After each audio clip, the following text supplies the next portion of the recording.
Le chant du vieux loup. Sur Fenris, les morts ne s'effacent pas. Ils ne deviennent pas poussière, ils deviennent légende. Ils se glissent dans le vent du nord, se dissimulent dans les ombres du croc, et vivent à jamais dans les hurlements qui résonnent sur les pics glacés. Certains disent qu'ils entendent ces voix, quand les tempêtes frappent fort et que le feu crépite doucement. Des voix anciennes, des voix pleines de souvenirs.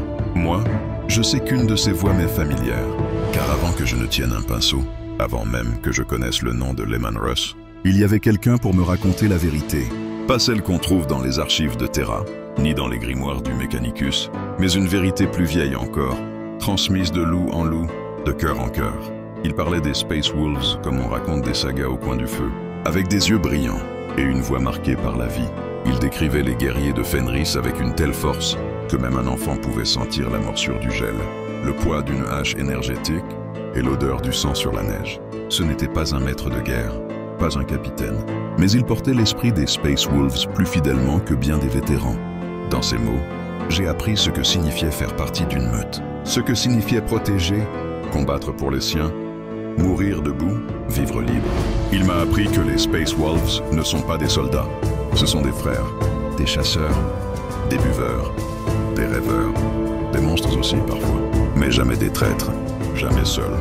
À travers lui, j'ai appris à aimer ces guerriers indomptables, leur fierté, leur colère, leur humour féroce et leur loyauté sans faille.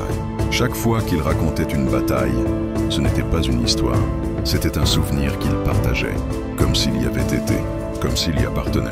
Et maintenant que ces mots se sont tus, je comprends, il ne faisait pas que raconter, il me préparait, il me transmettait ce qu'il savait, comme un vieux prêtre runique qui confie un secret à un jeune loup.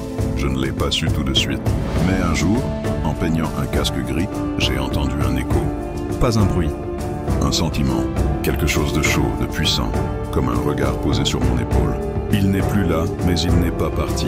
Car chaque Space Wolf que je peins, chaque socle que je grave, chaque figurine que je pose, porte en elle un peu de sa voix.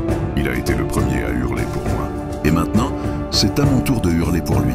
Je suis un fils de la meute, un enfant de Fenris par l'esprit, un guerrier forgé par l'amour d'un vieux loup, qui m'a laissé en héritage une légende à continuer. Et tant que je vivrai, tant que mon souffle nourrira la flamme, je raconterai à mon tour. Je parlerai de lui sans dire son nom.